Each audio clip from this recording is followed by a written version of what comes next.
Hello dear students, I welcome you all on AEC Plus digital platform of advance engineering classes. आज के session के अंदर हम बात करने वाले हैं एमपीपीजीसीएल का जो आंसर की आउट हुआ है आज के दिन यानी 9 मई के दिन में आफ्टरनून में 11:30 बजे, ठीक है, उसका आंसर की आउट हुआ था और उसमें ऐसे कुछ क्वेश्चन है जिन पे ऑब्जेक्शन किया जा सकता है। तो किन क्वेश्चंस पे ऑब्जेक्शन कर सकते हैं? अच्छा, दूसरी बात यहां पर मैं करना चाहूंगा कि अब जो बच्चे लॉग इन कर रहे होंगे करियर सेक्शन में जाने के बाद, तो वहां पर अब कुछ और ही मैसेज आ रहा है, तो हो सकता है कुछ बच्चे उधर भी परेशान हो उन चीजों को लेकर कि सर अब आंसर की शो नहीं हो रही है, तो उस बारे में भी मैं इस सेशन के अंदर बात करने वाला हूं। अच्छा, दूसरी चीज ये भी कि एक वीडियो मैंने कुछ टाइम पहले बनाया था जहां पर एमपीपीजीसीएल के द्वारा ये दिया गया था 4 मई के दिन के 5 मई से 9:45 मॉर्निंग पर आंसर की आउट हो जाएगी, बट ऐसा नहीं हुआ।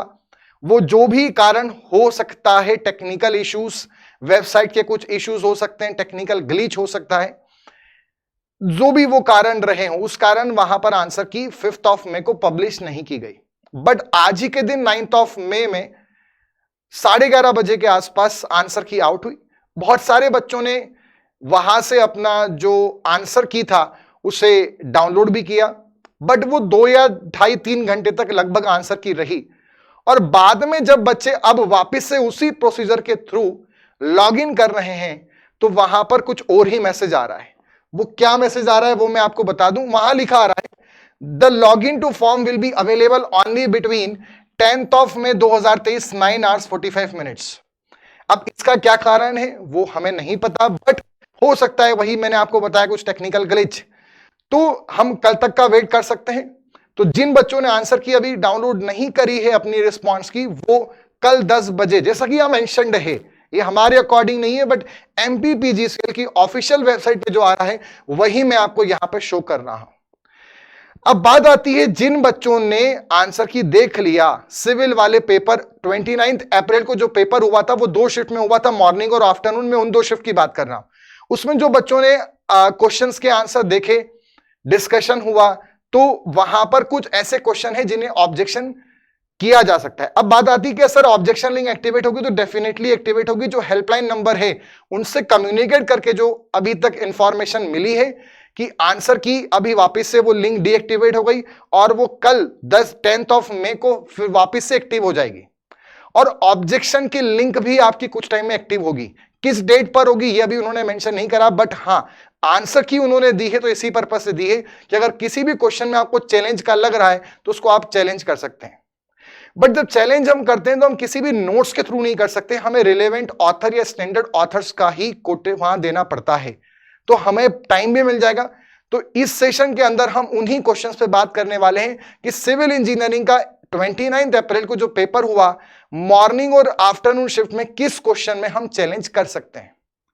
तो देखिए यहां पर जो पेपर हुआ था आफ्टरनून शिफ्ट वाला सिविल का, उसमें थोड़े से क्वेश्चन जो थे वो थे तो statement wise, factual wise question थे। न्यूमेरिकल 10 क्वेश्चन में लगभग होगा 75 में से। वो जो क्वेश्चन थे रिमेनिंग 65 न्यूमेरिकल नहीं थे, स्टेटमेंट वाइज क्वेश्चन थे, बट क्वेश्चंस का लेवल मॉडरेट लेवल था।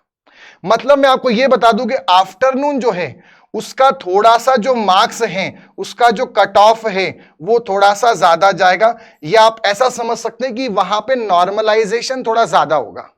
और वहीं पे जो मॉर्निंग शिफ्ट का पेपर था वो थोड़ा सा स्ट्रेट फॉरवर्ड पेपर था, थोड़ा सिंपल था, रिलेटिवली सिंपल। सो मॉर्निंग शिफ्ट का जो पेपर है सिविल वालों का वो सिंपल है और आफ्टरनून का थोड़ा सा मॉडरेट है। तो यहां पे नॉर्मलाइजेशन मार्क्स आफ्टरनून में ज्यादा होंगे और मॉर्निंग के अंदर कम होंगे। क्लियर है? तो एक बात आप ये ध्यान रखें। अच्छा, आफ्टरनून के जो पेपर है टेक्निकल एंड नॉन टेक्निकल जो क्वेश्चन है उसमें कोई भी ऑब्जेक्शन की रिक्वायरमेंट नहीं है, क्योंकि जो जो उन्होंने वहां पे आंसर मार्क किए हैं एज पर एमपीपीजीसीएल वो एकदम करेक्ट हैं, ठीक है। But as per my information and knowledge, जो मॉर्निंग शिफ्ट का जो पेपर है उसके अंदर 2 क्वेश्चन ऐसे हैं टेक्निकल पार्ट में जिन्हें चैलेंज किया जा सकता है, और वो कुछ मिस्टेक्स उसमें रही हो सकता है इसीलिए वापस से लिंक डीएक्टिवेट हो गई हो, शायद वो उसको चेंज करें, माइट बी पॉसिबल, कंफर्म नहीं बोल सकते। बट हाँ, 2 क्वेश्चन को चैलेंज किया जा सकता है। अगर उनका आंसर जो शो हो रहा है वो ये हो। तो मॉर्निंग शिफ्ट के अंदर टेक्निकल में क्वेश्चन है, क्वेश्चन नंबर 24, जो हो सकता है आपके सेट्स में अलग अलग रहा हो। Question, the pitot static tube is used to measure the velocity of water in a pipe, the stagnation pressure head is 10 metre and the static pressure head is 5 metre. Question आगे ये बोल रहा है, calculate the velocity of flow assuming the coefficient of tube equal to 0.98, take acceleration due to gravity as g 10 metre per second square. तो ये question बड़ा simple सा question है बच्चों। अगर जब हम वेलोसिटी निकालते हैं तो इसका फॉर्मूला होता है एक्चुअल वेलोसिटी का CV under root 2GH। Clear है? तो यहां पे जो कोएफिशिएंट है उसकी वैल्यू कितनी हो गई? 0.98। अब अगर हम यहां पर ये रखेंगे 2G, इन्होंने 10 लेने का बोला है, और जो H है वो डिफरेंशियल हेड होगा, और वो होगा स्टेग्नेशन प्रेशर हेड जो है उसमें से हमें स्टैटिक वाला माइनस करना होगा। तो अगर हम 10 में से 5 को माइनस करेंगे so it will be 5 metre. तो यहां पर ये 5 आ जाएगा। 2 इंटू 5 10 होता है, 10 इंटू 10 100 होता है, तो इसका अंडर रूट जो होगा वो 10 होगा, और अगर हम इसकी मल्टीप्लाई करें तो ये वैल्यू 9.8 मीटर पर सेकंड आएगी। इसका आंसर इन्होंने 8.34 मार्क कर रखा है, बट सही आंसर 9.8 मीटर पर सेकंड होगा, क्योंकि जी भी इन्होंने बोल रखा है 10 लेना है, और ये बहुत सिंपल सा न्यूमेरिकल है, बहुत डिफिकल्ट नहीं है। सो इसका जो करेक्ट आंसर है बच्चों, करेक्ट ए आंसर होगा, इसको चैलेंज किया जा सकता है। ठीक है, तो अगर इसमें अगर आपको लग रहा है आपने क्वेश्चन किया होगा, देखा होगा, अगर आपको लग रहा है और आपको इसके लिए रेफरेंस की जरूरत हो तो आप कमेंट सेक्शन के अंदर बता सकते हैं। मैं उसके लिए आपको एक क्लिप करके दे दूंगा बुक की, स्टैंडर्ड ऑथर की, तो आप इसे चैलेंज कर सकते हैं जब ही ऑब्जेक्शन की लिंक एक्टिव होगी। दूसरे क्वेश्चन पर बात करते हैं बच्चों। अगला क्वेश्चन है क्वेश्चन नंबर 71 जो था टेक्निकल के अंदर, which of the following method is effective when forces in all member of truss are to be determined. अब जब ऑल मेंबर पूछा है बच्चों, ये क्वेश्चन थ्योरी ऑफ स्ट्रक्चर से है, यानी स्ट्रक्चरल एनालिसिस से। अच्छा, ट्रस के अंदर बड़ा सिंपल सा कॉन्सेप्ट है बच्चों, जब भी हम ट्रस को उनकी एनालिसिस करते हैं तो हमारे पास डिटरमिनेट ट्रस, कौन से ट्रस बच्चों? डिटरमिनेट ट्रस, ऐसे ट्रस जिनका डिग्री ऑफ स्टैटिक इंडिटरमिनेंसी 0 होता है, उनके लिए हमारे पास दो प्रकार की मेथड होती हैं। एक हमारे पास होती है मेथड ऑफ जॉइंट, और एक होती है हमारे पास मेथड ऑफ सेक्शन। अच्छा, मेथड ऑफ सेक्शन जॉइंट जो है ये मेनली तब यूज की जाती है जब हमें सारे मेंबर में फोर्सेस निकालने हो। नाम से समझ में आ रहा है जॉइंट वाली मेथड, तो जितने जितने जॉइंट है सब पे लगाते जाओ आप इक्विलिब्रियम कंडीशन, और सब में आप फोर्स निकाल लोगे। मेथड ऑफ सेक्शन नाम से समझ में आ रहा है किसी एक सेक्शन में हम लगा सकते हैं, तो इसमें अगर कुछ चुनिंदा मेंबर्स में हमें फोर्स निकालना हो तभी हम मेथड ऑफ सेक्शन को यूज करते हैं, क्योंकि इसमें टाइम बहुत लगता है। बट अगर कुछ गिने चुने मेंबर में पूछा जाए तो हम इससे स्पीडली आंसर निकाल सकते हैं rather than method of joint.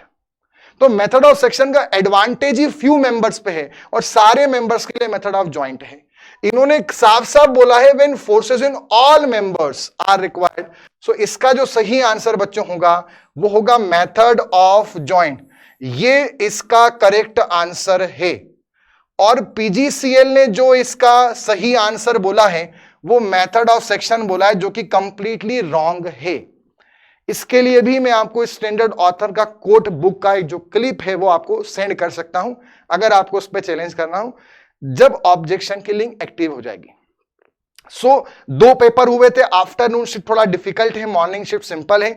Morning shift में इन दो क्वेश्चन को चैलेंज किया जा सकता है। एक question fluid mechanics pitot tube से, दूसरा क्वेश्चन ट्रस एनालिसिस, ट्रस के बारे में, ट्रस की मेथड के बारे में। बाकी सारे क्वेश्चन जो एमपीपीजीसीएल ने आंसर की दी है वो सारे सही हैं एज पर जो उन्होंने सही आंसर बताया है। क्लियर है?